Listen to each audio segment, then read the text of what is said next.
It's 4:30 in the morning. You receive a message from your tour guide. Your driver is here.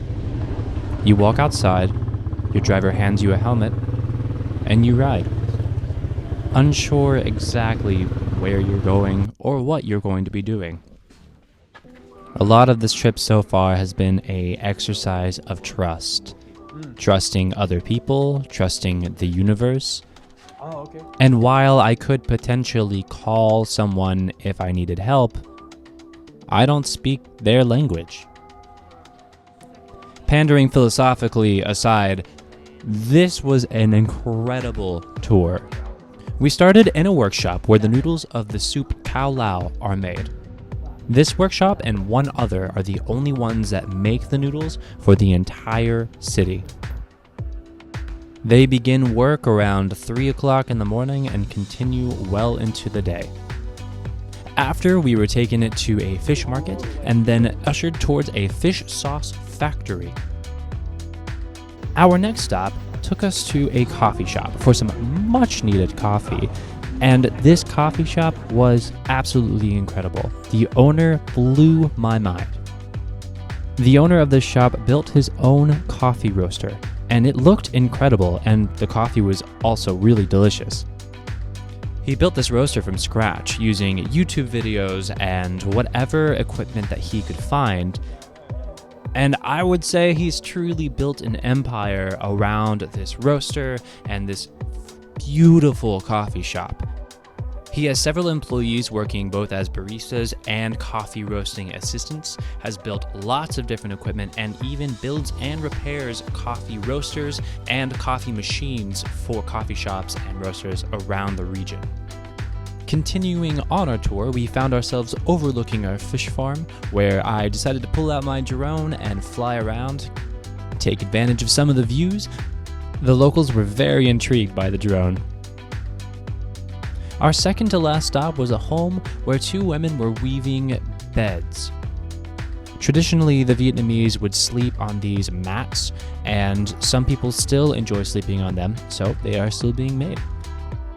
And finally, to end our trip, we found ourselves at a rice wine distillery, which was in the family of the tour guide himself. After being shown the processes of the distillery, which was pretty small, it's a little small mom and pop business, we were sat down and given little cups and were told to choose which of the rice wines we wanted to try. The distiller of these rice wines has made lots of different recipes with different medicinal objects and animals, and so they said, we're gonna play rice wine roulette. Yo! Granted, this was at 10 o'clock in the morning. Getting to see these locations from the eyes of the villagers that live there, that have grown up there, and that want to show off these places was incredible. I'm really glad that I got myself up at 4:30 in the morning to go on this tour. I would highly recommend, if anybody is ever in Hoi An, that you should absolutely take this tour. I mean it. Once we finally ended and were slightly tipsy on rice wine, I was driven back to my hotel. I took a quick breather and then I was off. I decided last minute that I did want some clothes made for me. So I found a clothing maker and she immediately took my measurements, asked me what I wanted, and showed me different examples. And I can't wait to show you guys what I got. Oh my god. I needed to try the soup Cao Lao, whose noodles I had witnessed being made in the morning, so I found the nearest restaurant to get some Cao Lao. And then I was going on another cocktail tour. I loved the one in Saigon so much that I found the same company that started it in Hoi An, and I went. Met some really cool people on that. Had some incredible cocktails. We talked about things surrounding the politics with the war and the attitude towards Americans and attitude towards soldiers in general. It was a very enlightening conversation. It's only like 10:30. And then I received a text message from my tour guide from the morning. Come to this address. Okay. Hopped on a bike, I found myself with the tour guide, his wife, my driver from the day, and 3 other friends of theirs.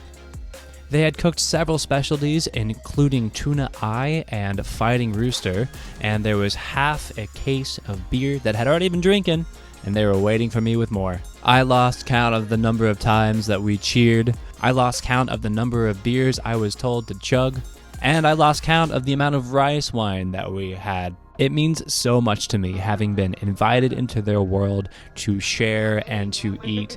I'm so grateful for Ha and B and y'all's family and friends. What a way to end my time in central Vietnam. Tomorrow I head to Hanoi, and until then I will bid you adieu. Xưa nếu chẳng Mai sao đến được đây? răng nét cho người thì đây có đời